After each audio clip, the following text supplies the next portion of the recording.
Well, Gemini, it's an important month this month, and I'm going to start the chart animation now. Important because we see your ruler, Mercury, has been retrograde over this past couple of weeks. And if you had a look at the introduction, I mentioned the important connection between retrograde planets and karma. And for that matter, your retrograde Mercury goes stationary and direct on the 3rd of June, but not after being retrograde here in this 12th house, another karmic house, giving you a bird's eye view of your past actions. The 12th house has to do with those things in your life that cause you angst. And this is what we would consider the private suffering, things you don't necessarily want to talk about.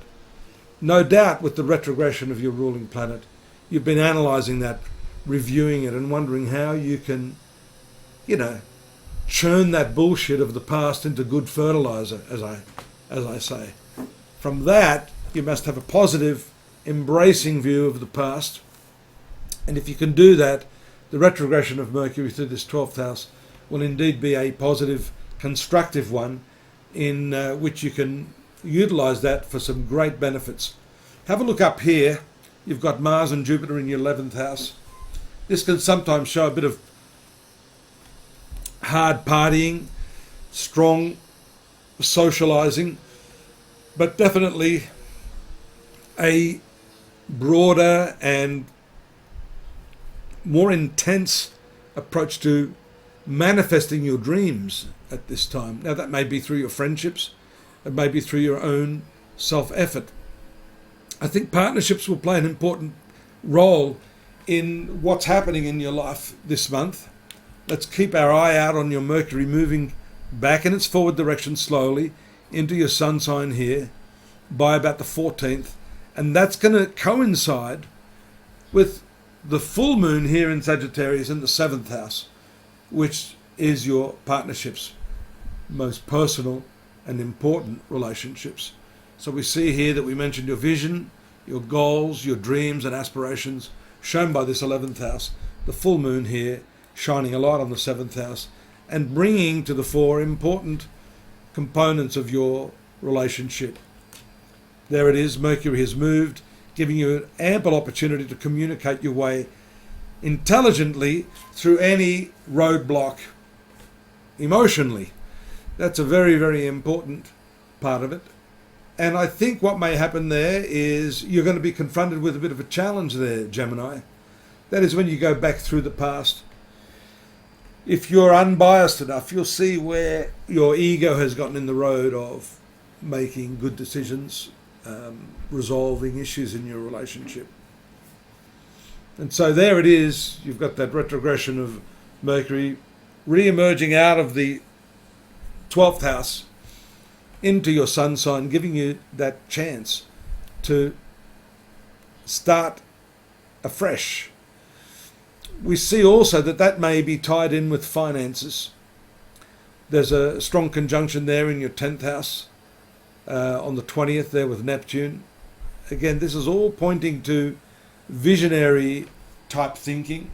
The moon then moves into that conjunction with expansive Jupiter and hard-hitting Mars, 22nd and 23rd. And as you can see on the 22nd, the ingress or the transit of the sun into the sign of Cancer. That's one of the important ingresses for you. It will always take place here in Cancer in your 2nd house, which is finances. Coincidentally, that lunar transit through the 11th house and that expansive combination of Mars and Jupiter, the visionary component, it may also have to do with profitability from your business.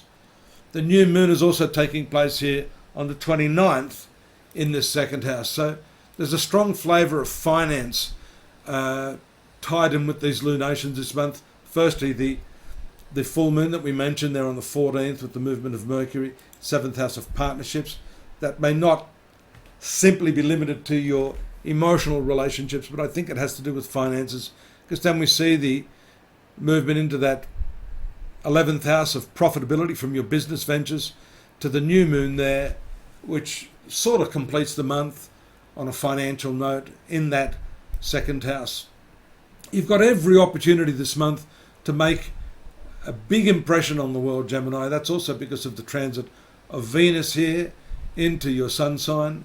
Two first-rate benefics, as we call them, having an influence on your solar birth point, all leading to awesome opportunities for you, as long as you can take the lessons of that retrograde Mercury in the past and implement that in your negotiations and relationships with nearest and dearest.